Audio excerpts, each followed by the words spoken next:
Hello friend, welcome है आप सभी का मेरे यूट्यूब चैनल प्रियंका बुटीक में। आज मैं आप लोगों के साथ शर्ट की कटिंग और सिलाई करके दिखाने वाली हूं। तो ये मैंने ओपन साइड कपड़ा अपनी साइड रखा हुआ है और मैंने ये 2 इंच पे निशान लगाया। इसकी लंबाई मुझे रखनी है 21 इंच, तो मैंने 23 इंच इसकी लंबाई रखी है और ये सिलने के बाद 21 इंच आ जाएगी।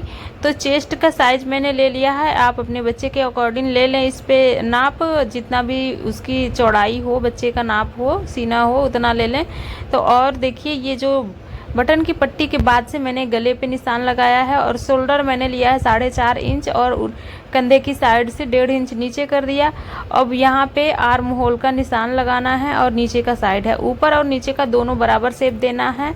और उसके बाद मैं यहाँ पे गुलाई दे दूंगी, नीचे से भी बराबर इस तरह से निशान लगा लूँगी। तो ये पूरे शर्ट के आगे पल्ले की निशान लग चुका है। सेम इसी तरह से कट करना है। अभी जैसे मैंने गले के पास काटा है कपड़ा, आप सेम इसी तरह से काटें।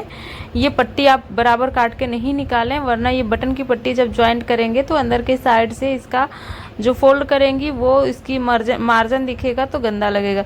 तो इस तरह से आप कपड़े को आगे की साइड ऐसे ही रखें। फोल्ड करने के बाद जो एक्स्ट्रा बचता है उसको आप निकालें। तो चलिए बैक पार्ट की कटिंग करती हूँ।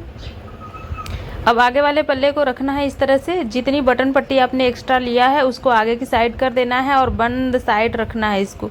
और दूसरी साइड से इसको बराबर सेम इसी निशान जैसे लगा है, जैसे इसकी कटिंग हुई सेम इसी तरह से इसके पीछे वाले पल्ले की मैं कटिंग कर लूँगी। सेम की शर्ट की कटिंग सेम इसी तरह से नहीं होती, उसकी कटिंग का तरीका अलग है। लेकिन मैं ऐसे बहुत ही आसान तरीके से आप लोगों को बता रही हूँ, जैसे कि आप घर में बच्चों को सिल के पहना सकती हैं। तो देखिए, जैसे मैंने निशान लगाया था वैसे इस पे कटिंग कर लिया है। अब ये आगे और पीछे के पल्ले की दोनों की कटिंग हो गई है। अब इसमें रह गया बाजू की कटिंग करना। तो चलिए इसकी बाजू की भी कटिंग कर लेती हूँ। तो इस कपड़े को मैंने, ये कपड़ा डबल है, इसको फोल्ड किया। तो इस तरह से मैंने इसका निशान लगाया हुआ है। और आपको जो ये पीछे वाला दो निशान दिख रहा है, तो पीछे वाला पीछे वाले पल्ले में का है और आगे का निशान जो है वो आगे पल्ले का है। और ये दोनों निशान जो दिख रहा है इसको मैं आगे डबल फोल्ड करूंगी और सिलाई लगा दूंगी। आगे की पट्टी की साइड का है। तो जैसे निशान लगा था सेम ऐसे ही मैंने बाजू की भी कटिंग कर ली है। सेंटर पॉइंट पे इस पे एक कुटका लगा लिया है। तो इस कपड़े को इस तरह से फोल्ड करना है, इससे सिलाई लगा लूँगी। तो ये बाजू की भी कटिंग हो गई है। इतना कपड़ा मेरे पास बचा हुआ है तो इससे कॉलर बनाना है। तो कॉलर अभी मैं नहीं कट करूँगी, जब मैं पूरा फाइनल कर लूँगी तो शोल्डर जॉइंट करने के बाद कॉलर की कटिंग करूँगी। तो देखिए, पहले पट्टी को इस तरह से, बटन पट्टी को इस तरह से फोल्ड करना है, अंदर की साइड एक सिलाई लगा लेनी है। तो इसमें मैंने सिलाई लगा लिया है। अब रह गई दूसरी साइड। तो इसको उल्टी साइड इस तरह से उल्टी साइड पलटना है और नाखून से प्रेस करने के बाद एक पैर के बराबर इस पे सिलाई लगाते हुए नीचे तक जाना है। फिर इसे पलट के मैंने इस पे फिर से एक प्रेस कर लिया है नाखून से और इस पे भी एक पैर की सिलाई लगानी है।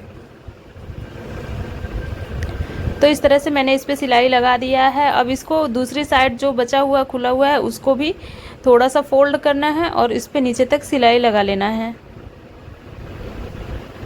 तो ये कज की पट्टी भी रेडी हो गई। एक्स्ट्रा जो पट्टी बची थी उसको मैंने कट कर लिया है। बटन और कज की पट्टी हो गई है। अब रह गया बैक पार्ट। तो बैक पार्ट में कुछ नहीं करना होता है। और इस पे मैंने शोल्डर रखा हुआ है, अंदर साइड सीधी है और ऊपर की साइड, बाहर की साइड जो दिख रहा है इस पे उल्टी सिलाई लगाना है इस पे। तो सिलाई लग चुका है। अब देखिए, इसका जो मार्जिन है पीछे वाले पल्ले की साइड हम पलट देंगे और इस पे एक प्रेस स्टिच लगाएंगे दोनों शोल्डर पे। तो इस तरह से इस पे सिलाई लग चुका है। अब रह गई बाजू की सिलाई। तो इसको मैंने 1/2 इंच फोल्ड किया, फिर से 1 इंच फोल्ड किया और इस तरह से इस पे सिलाई लगा लेना है। तो इसी तरह से मैंने दोनों पीस तैयार कर लिया है। अब मैं कॉलर की कटिंग करूँगी। तो कॉलर मुझे जितना रखना है, आपको 12 इंच हो या 13 इंच उस हिसाब से रखें। तो मुझे 13 इंच रखना है, तो मैंने 14 इंच पे इस तरह से निशान लगाया। जैसे शेप दिया है सेम ऐसे ही इसकी कटिंग कर लेनी है। इसमें मैं बुकरम नहीं यूज करने वाली हूँ। तो इसमें मैंने ये कपड़ा है कॉटन का, उसके ऊपर रखा इस तरह से और दूसरा पीस भी उसके ऊपर रख रही हूँ। और जैसे निशान लगाया है सेम इसी तरह से इस पर सिलाई लगा लेनी है। नीचे की साइड एकदम पूरा सिलाई नहीं लगाना, थोड़ा थोड़ा छोड़ देना है ताकि कॉलर जॉइंट करने में आसानी रहे, बाद में ना खोलना पड़े। तो इस तरह से इस पे सिलाई लगा लिया है। अब एक्स्ट्रा जो भी मार्जिन दिख रहा है इसको कट करके अलग कर लेंगे। छोटे छोटे कुटका लगा लें ताकि इसको पलटने में बहुत ही आसानी से और फिनिशिंग के साथ पलट जाए कपड़ा। तो इसको मैंने सिल लिया है और पलट भी दिया है। इसका सेंटर पॉइंट पे मैंने चौक मिट्टी से निशान लगाया इस तरह से। तो ये कॉलर बन गया है। इसको इस तरह से आगे बटन की पट्टी से मिलाते जाना है और पीछे बैक पार्ट पे इस पे एक बीच सेंटर पे कुटका लगाना है। और जैसे आपने कॉलर पे लगाया था सेंटर पॉइंट पे कुटका, सेम उसको दोनों को बराबर से मिलाते हुए अंदर की साइड कॉलर को रखना है उल्टी साइड। तो इस तरह से रखना है और इस पे सिलाई लगाते जाना है। बीच से ही आपको सिलना है कॉलर, कभी भी आप किनारे से ज्वाइंट ना करें। तो इस तरह से मैंने बीच से दोनों साइड ज्वाइंट कर लिया है। अब रह गया ऊपर की साइड, तो ऊपर की साइड भी मैं बीच से ही स्टार्ट करूँगी। इस तरह से मैंने बीच से जैसे पहला वाला पार्ट ज्वाइंट किया था, सेम ऐसे ही ऊपर की साइड भी इसको पलटने के बाद बीच से ही इसको ज्वाइंट करूँगी।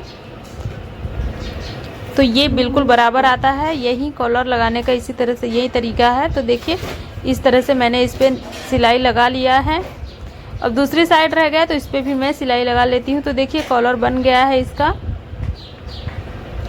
अब रह गया शोल्डर बाजू ज्वाइंट करना। तो आगे के पल्ले में मैंने 1/2 इंच कपड़ा एक्स्ट्रा कट किया है और बाजू में भी 1/2 इंच कपड़ा एक्स्ट्रा कट कर दिया है। फिर इसको बीच से ही इसको भी ज्वाइंट करना है। तो देखिए दोनों बाजू मैंने ज्वाइंट कर लिया है और इसको सीधा भी पलट लिया है। तो इस पर एक पॉकेट बनाना है। इसमें कपड़ा कम था मेरे पास, तो इसमें ज्वाइंट करते टाइम इसमें थोड़ा सा मैं डिजाइन बनाऊंगी ताकि पता न चले कि इसमें कपड़ा कम था, इसलिए इस तरह से बना हुआ है। तो ज्वाइंट बेकार लगता है इसलिए मैंने 3 पीस कपड़ा कट किया है। ये है 3x3 इंचेस कपड़ा है। 3 पीस मैंने कट किया है और इसके ऊपर इस तरह से ट्रायंगल शेप बनाते जाना है, रख के इस पर सिलाई लगानी है। और फिर जितना छोटा था जोबा उसको मैंने इसके ऊपर कपड़ा रखा और इस तरह से प्रेस स्टिच करके सिलाई लगा लिया। अब इस कपड़े को पॉकेट को आप जिस शेप में देना चाहें, या तो स्क्वायर शेप में रखें या फिर कोई भी नीचे की साइड जो भी निशान मतलब डिजाइन बनाना है उस तरह से डिजाइन बना लें। तो मैंने इस कपड़े को नाखून से ही प्रेस कर लिया है किनारे किनारे, और जैसे मैंने प्रेस किया था नाखून से सेम ऐसे ही इस पर सिलाई लगा लूँगी। तो देखिए पॉकेट भी लग चुकी है। अब रह गया इसका साइड की फिटिंग करना। तो मैं साइड की फिटिंग कर लेती हूँ।